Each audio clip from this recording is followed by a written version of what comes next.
Good morning everyone, कैसे हैं आप सब। आइए, इससे पहले वाले लेक्चर में हम लोगों ने स्टार्ट कर दिया था रेस्पिरेशन इन प्लांट्स, ठीक है। और बहुत सारी चीज़ों को हमने पढ़ लिया था कि प्लांट्स का कौन कौन सा पार्ट रेस्पिरेशन में इन्वॉल्व होता है, ठीक है, ये सारी चीज़ें, और कौन से पार्ट में रेस्पिरेटरी सिस्टम क्या होंगे, ठीक है। तो हमने ये चीज़ें वहाँ पे अच्छी तरीके से देख लिया था। फिर हमने aerobic respiration, anaerobic respiration, aerobic respiration जो माइटोकॉन्ड्रिया में होता है, ये सारी चीज़ें हम लोग पिछले क्लास में देख चुके हैं, शायद आपको सारी चीज़ें याद हो। तो आज हम बिना लेट किए हम आज स्टार्ट करेंगे रेस्पिरेशन इन प्लांट्स का वो पार्ट जो हमें बहुत ज़रूरी है। यूँ समझ लीजिए कि 3 से 4 नंबर के यहाँ से आपको क्वेश्चंस बनते हैं, 3 से 4 नंबर के। तो आइए हम लोग देखते हैं। आज हम लोग बेसिकली ये देखेंगे कि जो रेस्पिरेशन होता है, तो रेस्पिरेशन में ग्लूकोज का ब्रेकडाउन होता है, क्योंकि हमें इतनी चीज़ें पता है मेरे बच्चों कि फोटोसिंथेसिस जब प्लांट करता है तो फोटोसिंथेसिस में वो जो क्या बनाता है मेरे बच्चों, C6H12O6 यानी ग्लूकोज बनाता है कि नहीं बनाता है। लेकिन रेस्पिरेशन में प्लांट क्या काम करता है कि इसी ग्लूकोज को यूज करता है और एनर्जी ऑब्टेन करता है। क्लियर है। अब ये ग्लूकोज को कैसे यूज करेगा, आखिर ग्लूकोज का ब्रेकडाउन कैसे होगा, किस किस प्रोडक्ट में होगा, कितने एटीपीज हमें मिलेंगे, वो सारी चीजें आज हम लोग देखेंगे, ठीक है। तो आइए आज हम लोग हेडिंग डालते हैं। सबसे पहला हेडिंग हम आज डालेंगे वो होगा ब्रेकडाउन ऑफ ग्लूकोज। क्या है हमारा हेडिंग? ब्रेकडाउन ऑफ ग्लूकोज, ठीक है मेरे बच्चों। क्या पढ़ रहे हैं हम? Respiration in plants. क्लियर। तो आज हम पढ़ेंगे ब्रेकडाउन ऑफ ग्लूकोज, ठीक है मेरे बच्चों। तो आइए, ब्रेकडाउन ऑफ ग्लूकोज में मैं आपको सबसे पहले ये चीज बता दूं कि glucose first of all convert होगा किसमें? पायरुविक एसिड में। जैसे ही कन्वर्ट होगा तो हमें यहाँ पर एटीपीज मिलेंगे। फिर पायरुविक एसिड चला जाएगा किसमें? क्रेब्स साइकिल में। और जैसे ही क्रेब्स साइकिल कंप्लीट होगा तो फिर हमें 36 एटीपी वहाँ पर भी मिलेंगे, ठीक है। तो वो चीज़ें आज हम लोग यहाँ पर देखेंगे, ठीक है। तो आइए मैं देखता हूँ एक ओवरव्यू, उसके बाद मैं थोड़ा सा मेंशन कर दूंगा एक चार्ट जो आपकी बुक में दी हुई है, उसको अच्छी तरीके से समझा दूंगा, ठीक है। तो हम लोग क्या देखेंगे कि जब ग्लूकोज है हमारा, ये ग्लूकोज में क्या होगा? ग्लाइकोलाइसिस। ग्लाइकोलाइसिस एक ऐसा प्रोसेस है जिसमें ब्रेकडाउन ऑफ ग्लूकोज होते हैं, ठीक है। ग्लाइकोलाइसिस होगा, ग्लाइकोलाइसिस होते ही किसमें कन्वर्ट हो जाएगा? Pyruvic acid. पायरुविक एसिड ये 3 कार्बन कंपाउंड है मेरे बच्चों, 3 कार्बन मॉलिक्यूल, और ये ग्लूकोज जो है C6H12O6 मतलब 6 कार्बन मॉलिक्यूल है, ठीक है। अब जाकर के ये पायरुविक एसिड जो है वो उसमें क्या चलना शुरू हो जाएगा? Krebs cycle. क्रेब्स साइकिल चलेगा। क्रेब्स साइकिल चलने के दरमियान क्या होगा? कार्बन डाइऑक्साइड रिलीज होंगे, और फिर हमें ये क्रेब्स साइकिल की जो कुछ केमिकल एनर्जीज रहेंगी,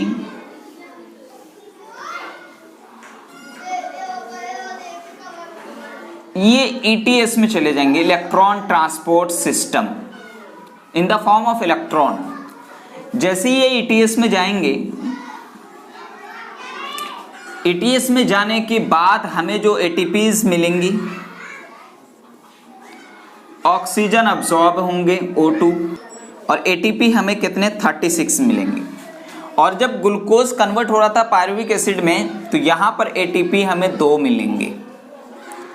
तो टोटल के टोटल ग्लाइकोलाइसिस, एक ग्लूकोज के ब्रेकडाउन से टोटल एटीपी हमें कितने मिल रहे हैं जरा बताइएगा? 36 से इधर और 2 इधर, कितने हो जाएंगे मेरे बच्चों? 38 एटीपी। ब्रांड क्वेश्चन है।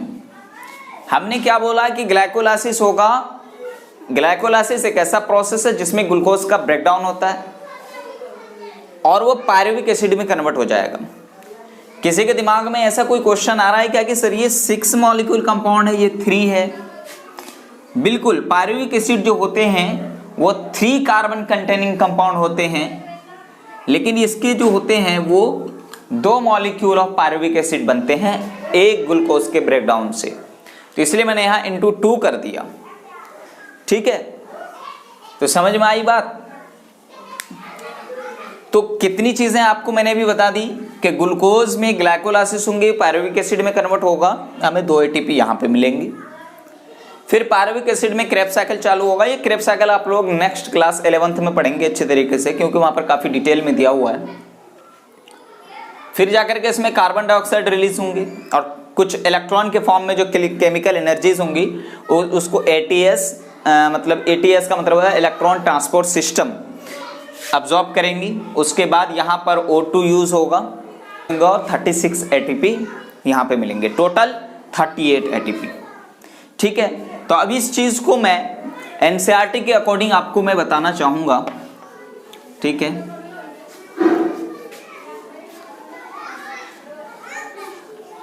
अब आपके एनसीईआरटी में बोला जा रहा है कि ये ग्लूकोज है C6H12O6, ठीक है, मतलब 6 कार्बन का। In cytoplasm in the presence of O2, oxygen के प्रेजेंस में ये 2 मॉलिक्यूल क्या बना लेंगे? Pyruvic acid. क्लियर है? ये जो होगा हमारा वो 3 कार्बन वाला कंपाउंड है। यहां तक मेरे बच्चों क्लियर है? अब पायरुविक एसिड में कन्वर्ट होने के बाद अब हम ये डिसाइड करेंगे कि in the absence of oxygen क्या प्रोडक्ट बनेंगे, लैकिंग ऑफ ऑक्सीजन क्या प्रोडक्ट बनेंगे, और in the presence of oxygen में क्या प्रोडक्ट बनेंगे। ठीक है, अब होगा क्या मेरे बच्चों कि 2 प्रोसेस में यहां पे भी आपको बोलूंगा, एब्सेंस ऑफ ऑक्सीजन, फिर बोलूंगा लैक ऑफ ऑक्सीजन, फिर बोलूंगा presence of oxygen. Absence of oxygen का मतलब है कि यहां पे बिल्कुल भी ऑक्सीजन नहीं है। लैक ऑफ ऑक्सीजन का मतलब है लेकिन कम अमाउंट में है, बहुत कम, जैसे कि हमारे मसल्स में। अब in the presence of oxygen का मतलब प्रेजेंस ऑफ ऑक्सीजन तो है। ठीक है, अब मैं बोलूं यहां पे कि इन द एब्सेंस को मैं माइनस से डिनोट कर रहा हूं, एब्सेंस ऑफ O2, ये सिर्फ हमें देखने को मिलता है इन यीस्ट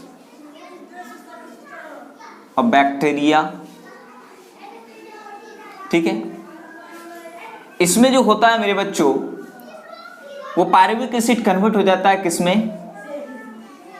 इथेनॉल में, C2H5OH plus carbon dioxide. Clear है?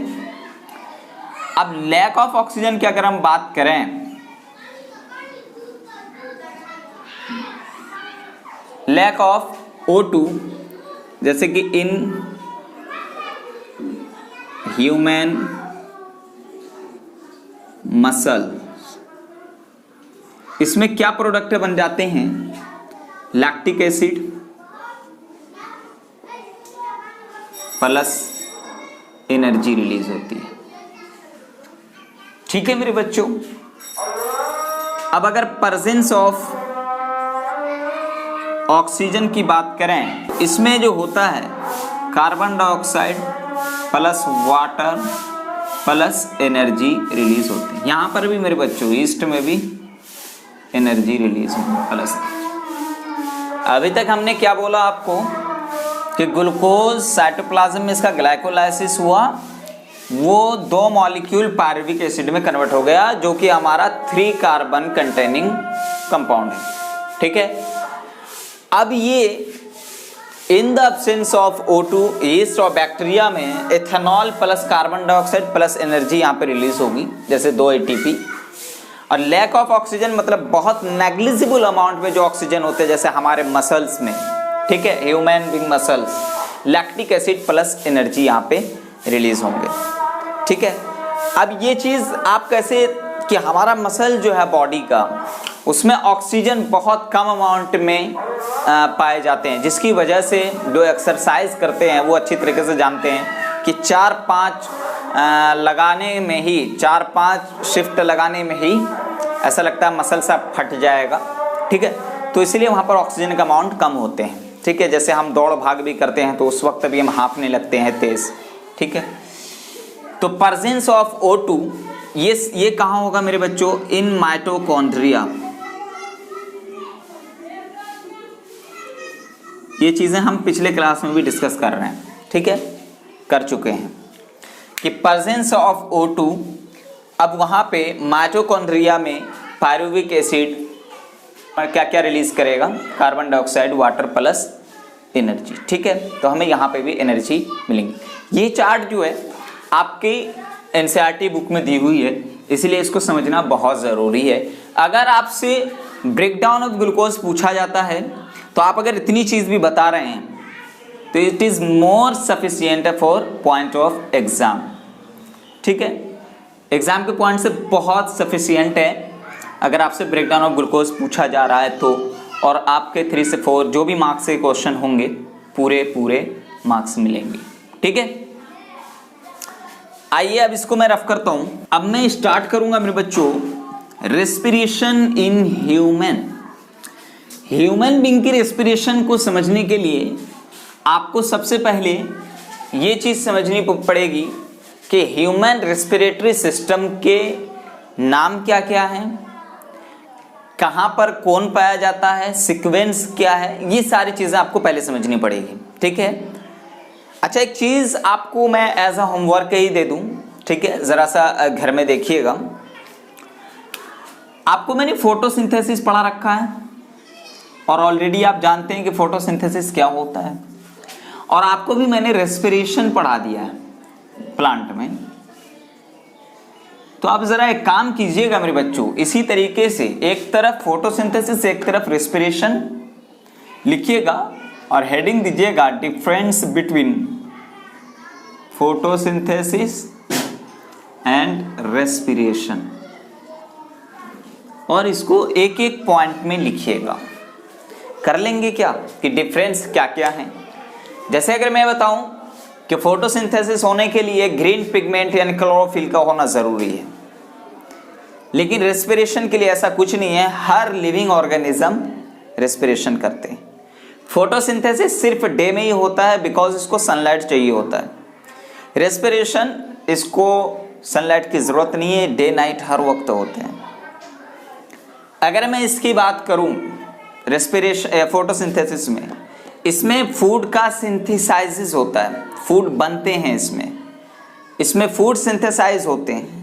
और रेस्पिरेशन की अगर मैं बात करूं तो इसमें फूड ऑक्सीडाइज्ड होते हैं।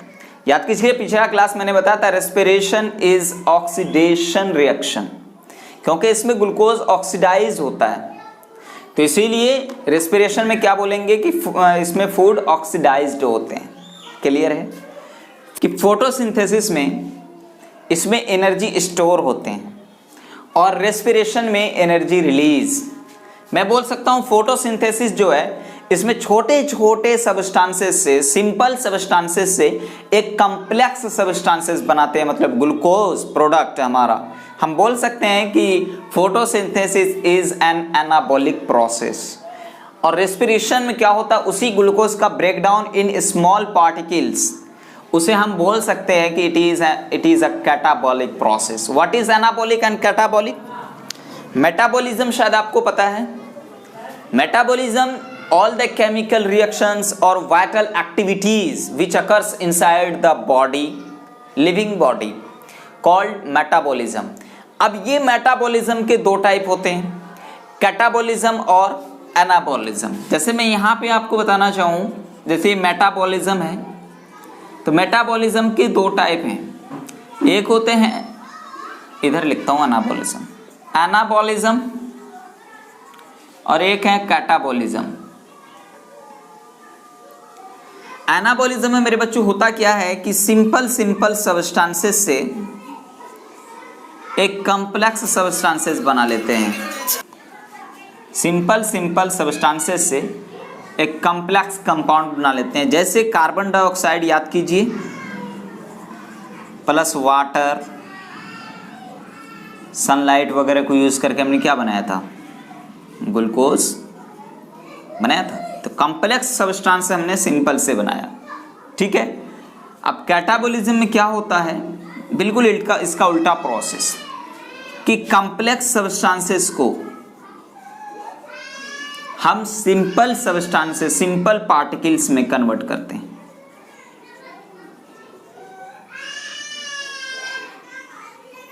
तो हमने देखा मेटाबॉलिज्म एक ऐसा रिएक्शन है, वाइटल एक्टिविटीज है जो बॉडी में होती हैं। इसके देखा जाए तो एनाबॉलिज्म और कैटाबॉलिज्म दो टाइप हैं। एनाबॉलिज्म में क्या होता है कि छोटे छोटे पार्टिकल से एक कॉम्प्लेक्स प्रोडक्ट बना लेते हैं। जैसे कार्बन डाइऑक्साइड, वाटर, ये सबको यूज करके हम क्या बना लेते हैं, ग्लूकोज। कैटाबॉलिज्म में सेम इसका रिवर्स प्रोसेस होता है कि हम इसमें ग्लूकोज का ब्रेक डाउन कर लेते हैं, छोटे छोटे सब्सटेंसेस में तोड़ देते हैं, ठीक है। तो मैं बोल सकता हूं कि सिंपल को कन्वर्ट कर दिया कॉम्प्लेक्स में एनाबॉलिज्म और कॉम्प्लेक्स को तोड़ दिया सिंपल में कैटाबॉलिज्म। क्लियर है यहां तक मेरे बच्चों? तो ये सारी चीजें अभी और भी मुझे बताना था, ठीक है। ये सारी चीजें आप थोड़ा सा डिफरेंस में लिखिएगा ताकि आपके क्वेश्चंस गलत ना हो, और कंपेयर करेंगे तो आपको बहुत सारी चीजें यूं ही याद आ जाएगी, ठीक है। कंपेयर करने के लिए नॉलेज होनी चाहिए, जो पिछला रिवीजन आपको करना पड़ेगा, ठीक है। अब हम स्टार्ट करेंगे मेरे बच्चों रेस्पिरेशन इन ह्यूमंस। अब मेरे बच्चों रेस्पिरेशन इन ह्यूमंस में सबसे पहले हमें डायग्राम समझने हैं, ठीक है।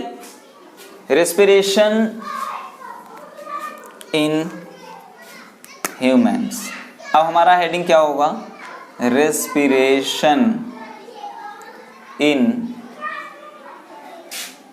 ह्यूमंस।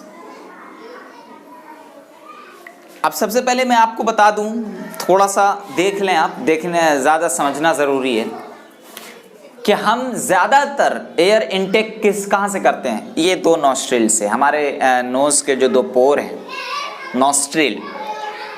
अब जाके इस नॉस्ट्रिल से हमने लिया और अंदर जहाँ जा कर के ये दोनों पार्ट खुलता है उसको इंटरनल नॉस्ट्रिल बोलते हैं। कहाँ खुलता है, फेरिंग्स में। फेरिंग्स जो है वो कॉमन पॉइंट है, कॉमन पैसेज वे है फूड और एयर के लिए। समझ में आई बात? तो फेरिंग्स एक ऐसा पॉइंट है जहाँ पर फूड भी पहुँचते हैं और एयर भी पहुँचते हैं। फिर वहाँ से डिवाइड हो जाता है कि एयर जो है वो विंड पाइप में चला जाता है और फूड जो है वो किसमें, फूड पाइप में चला जाता है। क्लियर है इतनी चीज़ें?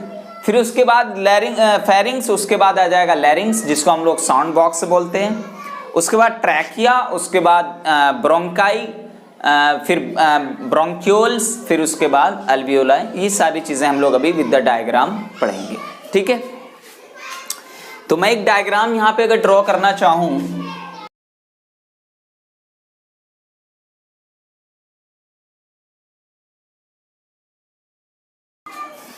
यहाँ पे कार्टिलेज का रिंग होता है, रिंग ऑफ कार्टिलेज। अभी इसका भी फंक्शन मैं आपको बताऊंगा।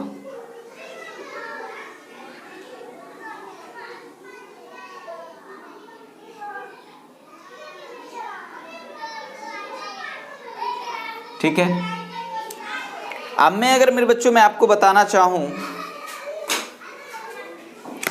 ये क्या है, एक्सटर्नल नॉस्ट्रिल्स। ये क्या है, इंटरनल नॉस्ट्रिल्स।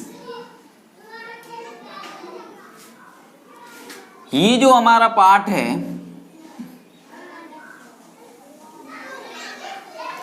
इसको हम लोग बोलते हैं नजल पैसेज। मतलब यहाँ एक्सटर्नल नॉस्ट्रिल से लेकर के इंटरनल नॉस्ट्रिल के बीच का जो पाथवे है उसे हम बोल रहे हैं नजल पैसेज।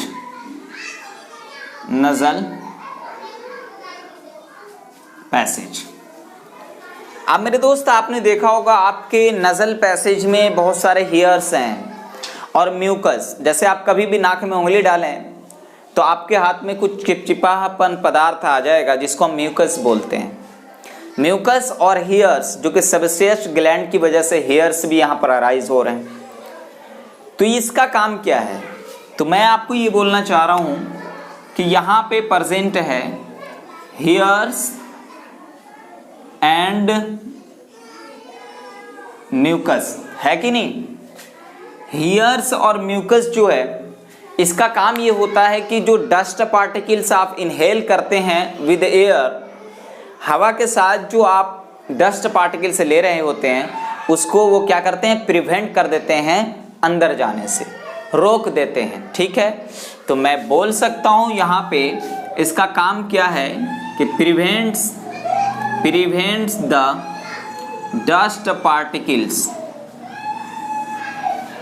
ठीक है, तो मेरे दोस्त अभी तक हमने क्या देखा, ये नॉस्ट्रिल वाले पार्ट को हमने देखा, क्लियर है? अब मैं आपको बता दूं जहां पे ये नॉस्ट्रिल ओपन हुआ है ये वाला रीजन, इसको हम लोग बोलते हैं फेरिंग्स। क्या बोलते हैं मेरे बच्चों? फेरिंग्स। इस फेरिंग के बारे में आपको बता दूं मैं कि ये फेरिंग्स जो होता है ये कॉमन पैसेज है, कॉमन पैसेज फॉर बोथ बोले तो फूड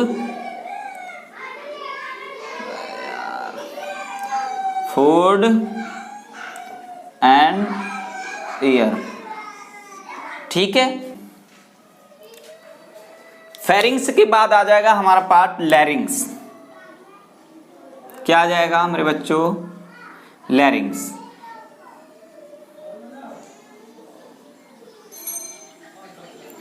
इसी लैरिंग्स को हम लोग बोलते हैं साउंड बॉक्स। जहां से आप साउंड जनरेट करते हैं, अलग अलग तरह की आवाज निकालते हैं, वो कहां से? यही लैरिंग वाले पॉइंट से। उसके बाद आ जाता है मेरे बच्चों एक लॉन्ग ट्यूब लाइक स्ट्रक्चर जिसे हम बोलते हैं ट्रैकिया। ट्रैकिया जो है ये कवर्ड होता है bye ring of cartilage. Ring of cartilage.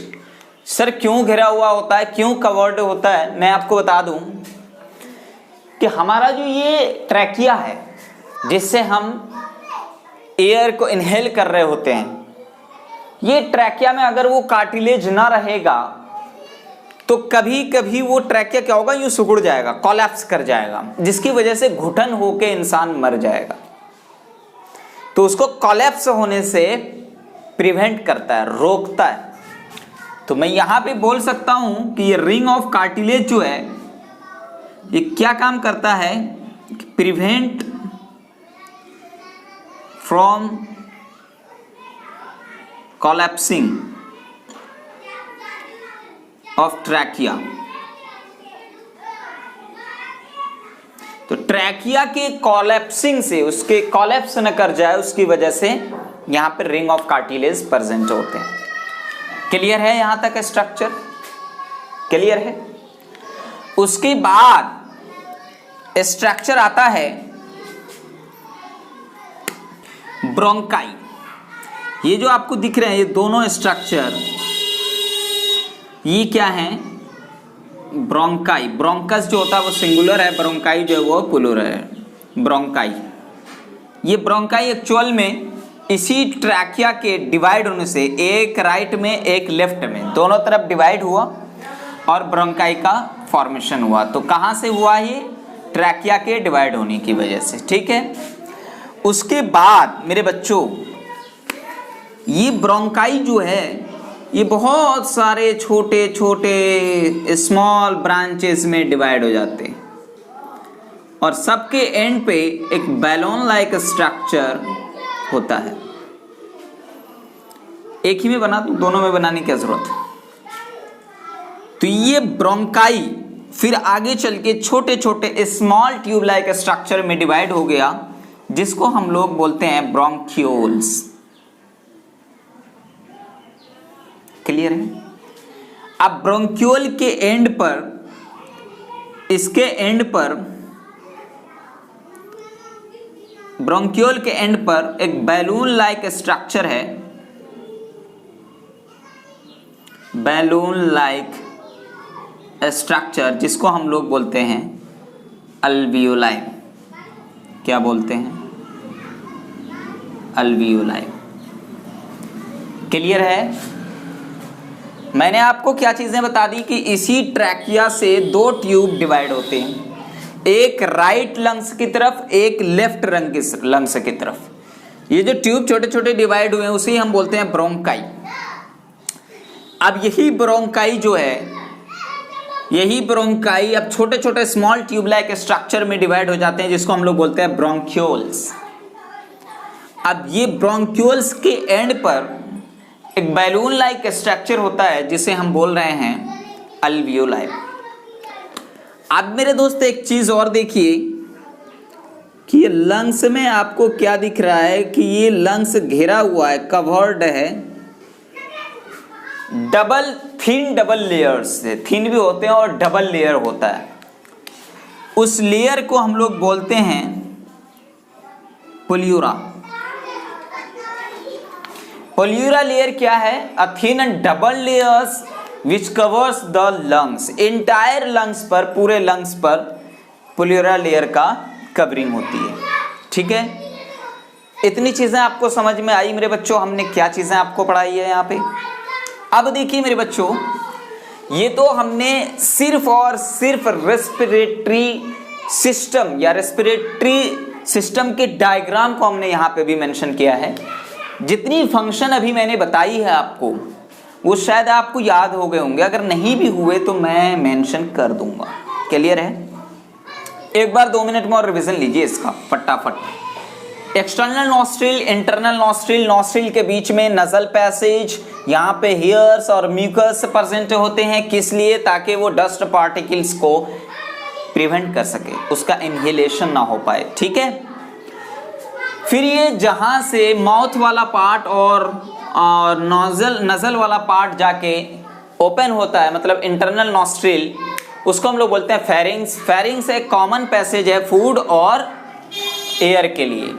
अब यहीं पर 2 पाइप निकलता है, एक पाइप होता है फूड पाइप और एक पाइप होता है विंड पाइप। तो एपिग्लोटिस, जो मैं आपको पिछले क्लास में शायद पढ़ाया हूं कि एपिग्लोटिस क्या करता है, ग्लोटिस को ऐसे कवर कर देता है। लाइक स्ट्रक्चर होता है जो कि ग्लोटिस को यूं कवर कर देता है। एपिग्लोटिस का नाम इसलिए रखते हैं क्योंकि वो ग्लोटिस के ऊपर होता है और वो कवर कर देता है। समझ में आई बात?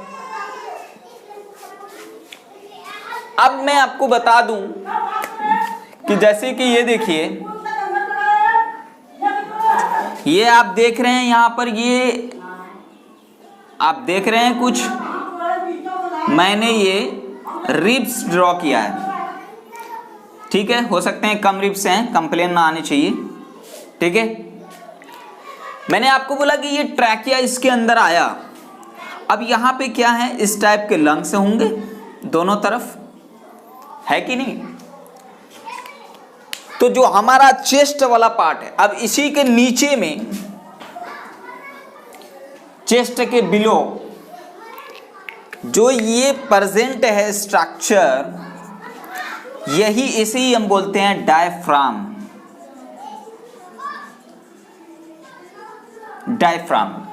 डायफ्राम एक ऐसा लेयर है जो कि एब्डोमिनल पार्ट और थोरैसिक पार्ट, एब्डोमिनल कैविटी और थोरैसिक कैविटी को क्या करता है, डिफरेंशिएट करता है, दोनों को अलग करता है कि इससे इधर डायफ्राम से इधर एब्डोमिनल पार्ट है, जहाँ small intestine, stomach, large intestine, वो सारी चीज़ें पाई जाती हैं। और उससे इधर वाला पार्ट जो हमारा चेस्ट कैविटी है, उससे इधर क्या होते हैं, रेस्पिरेटरी सिस्टम से पाए जाते हैं, लंग्स, ब्रोंकाई, ब्रोंक्यूल्स, ठीक है, और उसके बाद ट्रैकिया वगैरह, ये सारी चीज़ें पाई जाती है। तो इसीलिए मेरे बच्चों ये जो हमारा क्या है, ये तो रिब्स है। रिब्स का काम क्या है कि जो हमारा रेस्पिरेटरी सिस्टम है, लंग्स वगैरह, उसको क्या काम करता है मेरे बच्चों, प्रोटेक्शन का काम करता है, उसको प्रोटेक्शन का काम करता है उसके लिए, ठीक है। फिर आपको मैं बता दूं, जिस रीजन में ये रेस्पिरेटरी सिस्टम है उसे हम बोलते हैं thoracic cavity. Thoracic cavity, thoracic cavity को हम लोग एक और नाम दे सकते हैं, चेस्ट कैविटी। क्या समझ में आई आपको बात? मैंने आपको ये बोला कि ये रेस्पिरेटरी सिस्टम जो होता है वो चेस्ट कैविटी में होते हैं। रेस्पिरेटरी सिस्टम के जस्ट नीचे, यानी थोरैसिक कैविटी के जस्ट नीचे डायफ्राम प्रेजेंट होता है, जो ये डिवाइड करता है कि ये एब्डोमिनल कैविटी है और ये थोरैसिक कैविटी है। तो वो डायफ्राम आपको मैंने यहाँ पे दिखा दिया।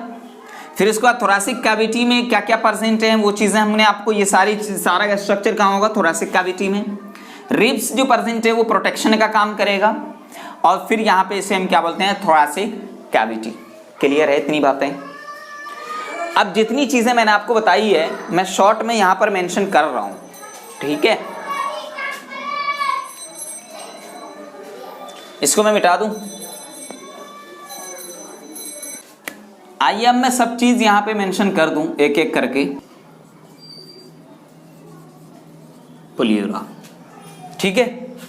अब जितनी चीजें मैंने अभी आपको बताई हैं, याद कराया है, ठीक है, वो सारी चीजें मैंने यहाँ पे आपको मेंशन कर दिया है। जैसे एक बार देख लीजिए 1 मिनट में कि external nostril intake of air, यहीं से हम एयर लेते हैं। दूसरी बात, नजल चैम्बर, क्या वहां पर हमने बोला हेयर और म्यूकस होता है, तो क्या काम करेगा, filter air, remove dust particle, ठीक है। फेरिंग्स मैंने बोला common passage way for both food and air, clear है। फिर मैंने बोला larynx known as sound box, generation of sound, यहां से अलग अलग आवाज आप निकालते हैं, कभी कुत्ते की कभी बिल्ली की, है ना। अब इधर आइए, और एपिग्लॉटिस जो कि अभी मैंने बताया फ्लैप लाइक स्ट्रक्चर है कवर्ड द ग्लॉटिस, और वो क्या काम करता है कि entry of food into wind pipe, इसको रोक देता है, ठीक है। Next trachea, long tube passage, हमने देखा अभी ट्रैकिया को हम विंड पाइप भी बोलते हैं, विंड पाइप, ठीक है। अब आप देख सकते हैं यहाँ पे ब्रोंकाई, यानी trachea divides into left and right bronchi and bronchioles, वही ब्रोंकाई फर्दर डिवाइड होता है इनटू फाइनर चैनल यानी ब्रोंक्यूल्स में, ओके। अब देखिए यहाँ पे अल्वियोलाई की बात करें तो एंड ऑफ ब्रोंक्यूल्स, ब्रोंक्यूल के एंड में bronchioles balloon like structure alveoli, clear है। नेक्स्ट देखिए लंग्स, हम लोग जानते हैं पेयर में होते हैं, एक लेफ्ट और एक राइट, और वो डबल लेयर से घिरा हुआ होता है, उस लेयर का नाम क्या है, प्लीरा, क्लियर है। तो इतनी चीजें हम लोगों ने आज देख लिया है।